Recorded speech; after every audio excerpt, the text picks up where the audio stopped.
Hello and what's up everyone? I hope आप सब बढ़िया होगे and this is my opinion. Canada in the current situation 2024, 2025 and 2026 you will understand by yourself कि Canada की अभी क्या सिचुएशन चल रही है और आपको किस वीज़ा पर अगर आप आ रहे हो तो आपको किस प्रोविंस में जाना चाहिए, क्या करना चाहिए। फॉर एग्जाम्पल आप स्टडी वीज़ा पे आ रहे हो तो आपको पता होना चाहिए कि किस कॉलेज यूनिवर्सिटी में एडमिशन लेना है, किस प्रोविंस में जाना है, किस कोर्स में जाना है और आपको कब आना चाहिए। ये बहुत मैटर करती है कि आपकी प्रोफाइल क्या है, आपका एक्सपीरियंस क्या है, आपकी हाईएस्ट क्वालिफिकेशन क्या है, कितना ज़्यादा एक्सपीरियंस है, आप किस कोर्स में जा रहे हो, आपको उसके पॉइंट्स मिल रहे हैं या नहीं मिल रहे हैं, अगर आप प्राइवेट कॉलेज में जा रहे हो, पब्लिक कॉलेज में जा रहे हो, सब चीज़ें मैटर करती है। और आपके पास कितने स्किल्स है, डेट मीन्स अगर आपके पास ज़्यादा स्किल्स होके तो आराम से आपको जॉब मिल पाएगी या फ्रीलांसिंग कर वर्क कर पाओगे, मतलब भूखे नहीं मरोगे इन शॉर्ट। तो सबसे इंपॉर्टेंट चीज़ होती है आपका प्रोविंस, क्योंकि प्रोविंस बहुत मैटर करता है।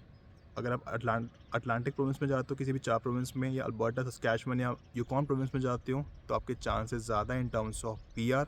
और जो भी कोर्स लेना मिनिमम 2 इयर्स लेना, चाहे वो मास्टर डिग्री हो, ग्रेजुएशन हो, कोई डिप्लोमा सर्टिफिकेट 1+1 हो, कोई भी कोर्स लो पर लेकिन मिनिमम 2 ईयर लेना, तभी आपके पास पॉसिबिलिटी है in terms of getting an PR. Because 2 year course लोगे तो आपको 3 ईयर्स का वर्क परमिट मिलेगा, अगर 1 ईयर कोर्स लोगे तो 1 ईयर का वर्क परमिट मिलेगा और चांसेस बहुत ज़्यादा कम है। द रीज़न, कंपटीशन बहुत ज़्यादा है, इमिग्रेशन बहुत ज़्यादा है, इमिग्रेंट्स बहुत ज़्यादा है और डिफरेंट डिफरेंट वीज़ाज़ पे, चाहे वो स्टडी पे हो, एलएमआई पे हो, आरएनआई पे हो, बिजनेस वीज़ा पे हो, रिफ्यूजी हो, स्पाउस वीज़ा पे हो, ओपन वर्क परमिट पे हो, तो बहुत सारे डिफरेंट डिफरेंट वीज़ाज़ हैं, तो चांसेस बहुत ऑटोमेटिकली बहुत कम बन जाती है। तो शुरुआत करते हैं। शुरुआत करने से पहले if you new to my channel के सपोर्ट पर सब्सक्राइबिंग इट, एंड आपके माइंड में कोई क्वेश्चंस हो तो कमेंट सेक्शन में ज़रूर कमेंट करना। तो यार, right now getting an PR is quite difficult. Saskatchewan में भी क्यों ना हो, अटलांटिक प्रोविंस में भी क्यों ना हो, यूकॉन प्रोविंस में भी क्यों ना हो, चाहे अल्बर्टा प्रोविंस में भी क्यों ना हो, हर जगह मुश्किल होता जा रहा है। उसका एक ही रीज़न है सबसे इंपॉर्टेंट।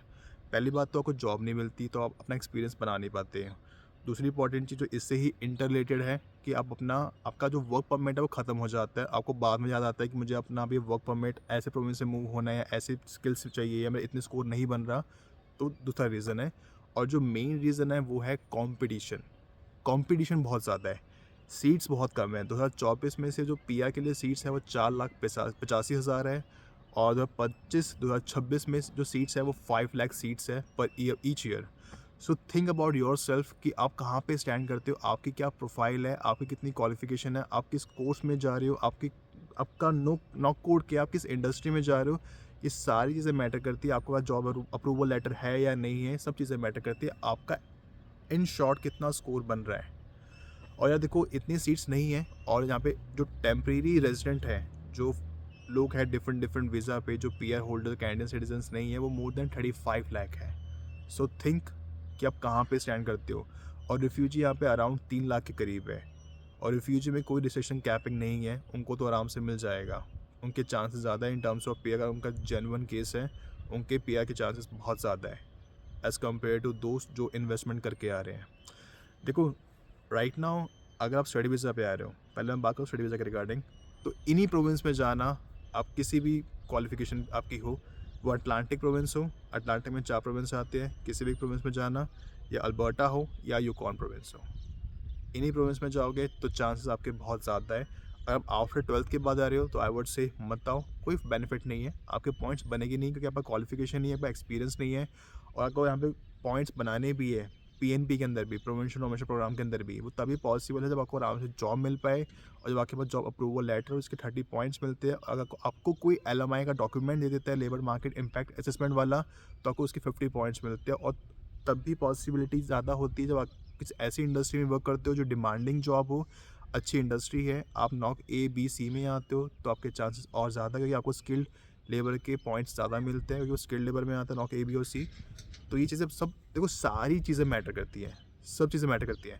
मेरे हिसाब से 12th के बाद नहीं आना चाहिए, ग्रेजुएशन करो, 1 साल का एक्सपीरियंस करो अपनी होम कंट्री में, उसके बाद यहाँ पे आओ। ऐसे मुँह उठा के आओगे कोई बेनिफिट नहीं होगा, आपको ना जॉब मिल पाएगी, रेफरेंस कॉन्टैक्ट नहीं होगे, स्किल्ड नहीं होगे, तो पॉसिबिलिटी नहीं है, आप डिप्रेशन में, टेंशन में आ जाओगे।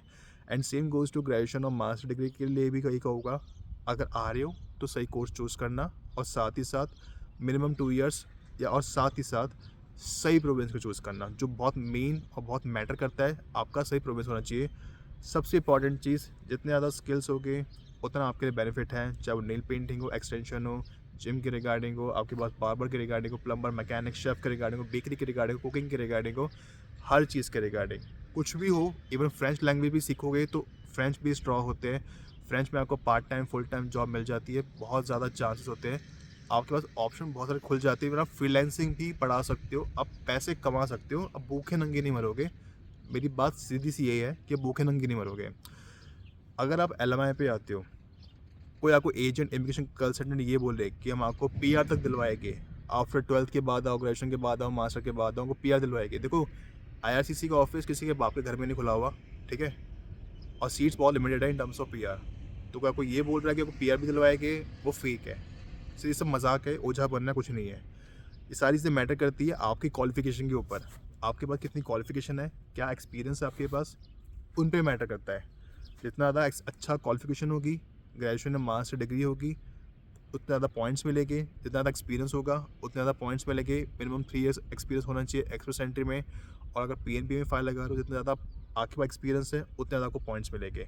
और किस इंडस्ट्री में वर्क कर रहे हो, नॉक कोड क्या, कितने आवर्स आपको मिल रहा है, पर आवर के हिसाब से कितना आपको वेज मिल रहा है, आपके पास जॉब अप्रूवल लेटर है या नहीं है, अगर आपको एलएमआई का डॉक्यूमेंट मिल जाता है तो आपको उसके एक्स्ट्रा पॉइंट मिल जाते हैं। ये सारी चीज़ें मैटर करती है। सब मैटर करता है, मीन्स सब मैटर करता है। और देखो, एक चीज़ याद रखना, कॉम्पिटिशन बहुत ज़्यादा है हर चीज़ में। और एलएमआई का भी तो रेट भैया, देखो अभी प्रॉब्लम क्या है कि यहाँ पे लोग 2024 में 3.5 से 4.5 लाख लोगों के वर्क परमिट ख़त्म होने वाले हैं, हो जाएंगे, और 2025 में उससे भी ज़्यादा हो जाएंगे। तो चांसेस बहुत कम है एक्सटेंशन के। पहले बताओ, एक्सटेंशन के चांसेस ही नहीं है, और पीआर के चांसेस भी बहुत कम हो जाते हैं। तो एलएमआई भी 40, 45, 50 में बिक रहा है।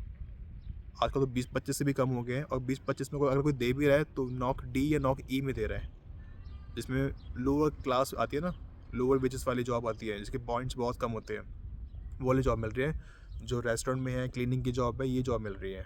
और अगर आपको कोई एलएमआई की जॉब दे, जो आपको ये बोले कि आपको पेरोल चला देंगे, लेकिन आपको जॉब नहीं देगा, आपको आपको आवर्स नहीं देंगे, तो वो ऐसी जॉब कभी मत करना, कभी मत करना। अब अगर पहली बात तो अगर आप पैसे लगा रहे हो, दैट्स इलीगल। अगर आप लगाते भी हो तो आप पैसे फेंक रहे हो, फूक रहे हो। आप ये सोचो कि मुझे कैश में जॉब मिल जाएगी, डजंट मैटर आप कनाडा में किसी भी प्रोविंस में हो, तो बहुत मुश्किल है।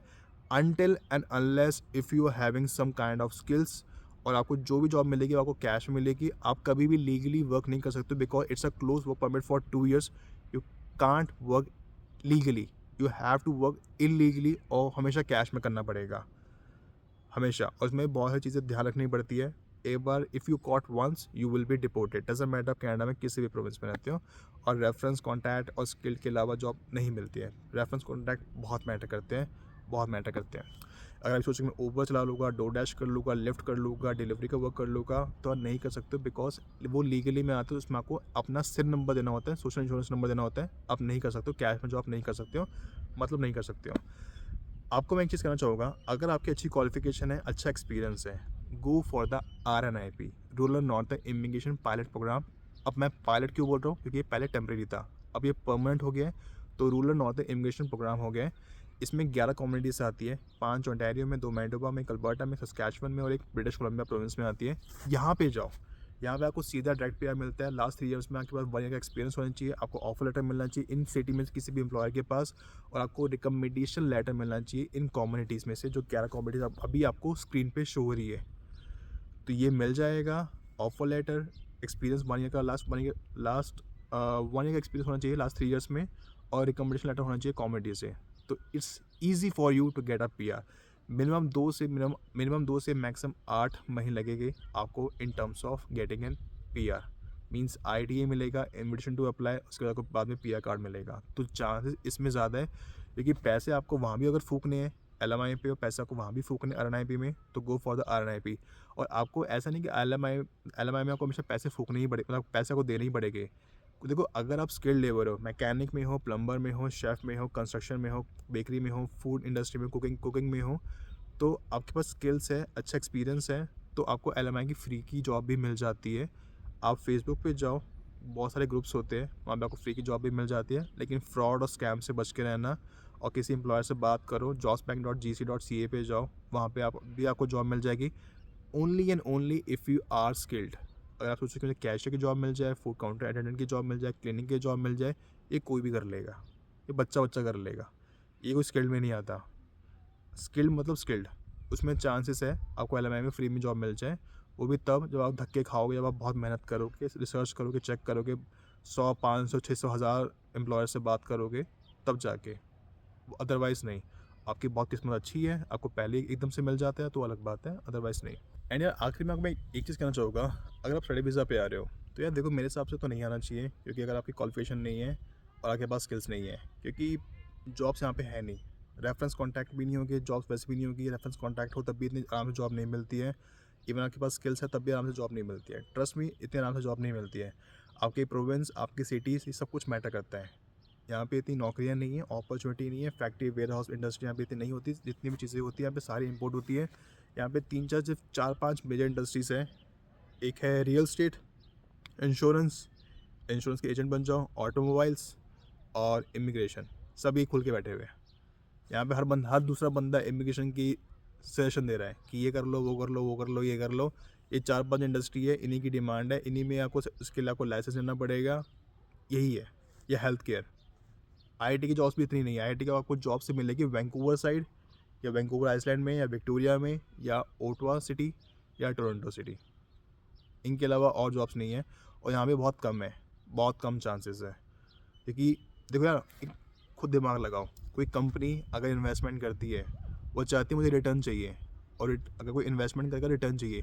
जब यहाँ की लेबर इतनी महंगी है, जहाँ का जो कॉस्ट है इतनी ज़्यादा है, अगर कोई ऑफिस भी खोलता है, लेबर इतनी महंगी है, सब कुछ, हर चीज़ की कॉस्ट इतनी एक्सपेंसिव है, तो और टैक्स इतना ज़्यादा लगता है, 35% 40% हर टैक्स में निकल जाता है, इवन बिजनेस के अंदर भी और जॉब के अंदर भी। तो कोई पागल का बच्चा ही होगा जो यहाँ पे अपना ऑफिस खोलेगा, अपना बिजनेस खोलेगा।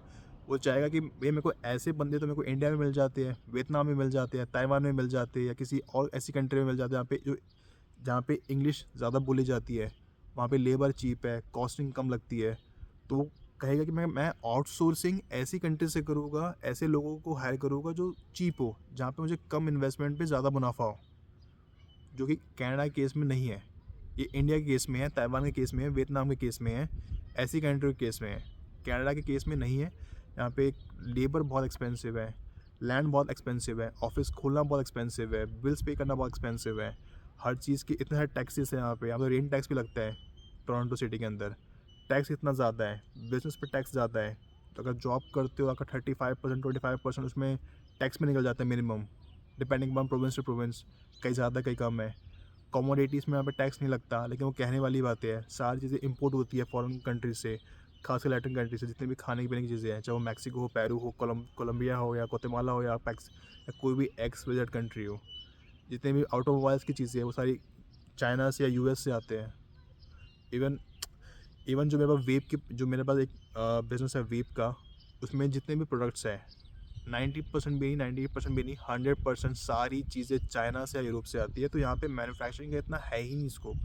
यहाँ पे जो सिस्टम है बड़ा कॉम्प्लिकेटेड है, in terms of taxes, in terms of buying a land.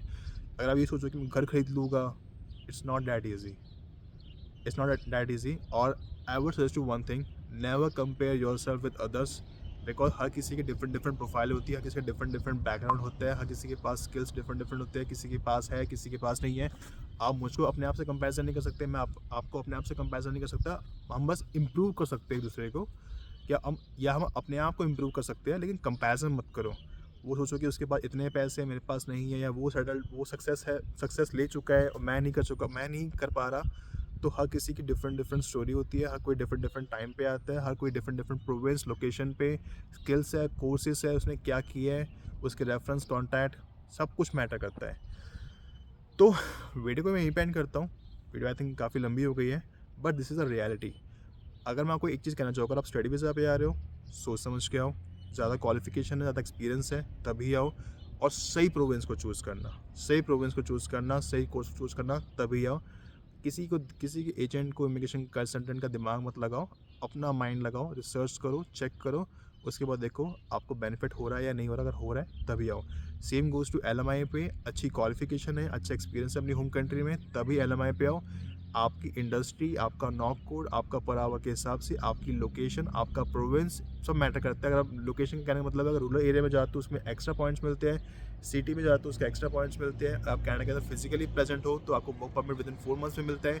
आप कनाडा फिजिकली प्रेजेंट नहीं हो तो आपको 6 महीने, 8 महीने, 10 महीने, 12 महीने लग जाते हैं to get a LMI approval. और एलएमआई चेक करने का भी कोई तरीका नहीं होता। आप एडोब से बिल्कुल डिट्टो डिट्टो कॉपी पेस्ट कर सकते हो, आपको पता ही नहीं लगेगा कि फेक कौन सा है रियल कौन सा है। अब एल चेक करने का कोई तरीका नहीं होता और सिर्फ आईआरसीसी के पास ही होता है। आपको एल का नंबर मिलता है आईआरसीसी के पास, आईआरसीसी ही चेक कर सकती है और आप आईआरसीसी से डायरेक्टली बात भी नहीं कर सकते, ना उनको मेल कर सकते हो, ना उनको कॉन्टैक्ट कर सकते हो। वो आपको ये बोलेंगे आपको कैसे पता। तो आखिरी में एक पॉइंट और है R N I P. If you have to choose one, आपको सेटल होना ही है तो आर एन आई पी में आओ, उसके बाद अपनी फैमिली को बुलाओ, स्पाउस को बुलाओ, क्योंकि आपको एक बार पीआर मिल जाएगा तो आपकी पूरी फैमिली को आराम से पीआर मिल जाएगा, मीन्स आपकी वाइफ को, आप फिर आपके बच्चों को भी। If you have to choose one from R N I P और L M I A, first choose R N I P. Then अगर कोई आर एन आई पी में नहीं मिलता then go to L M I, क्योंकि पैसे हर जगह लगभग सेम ही लगने हैं।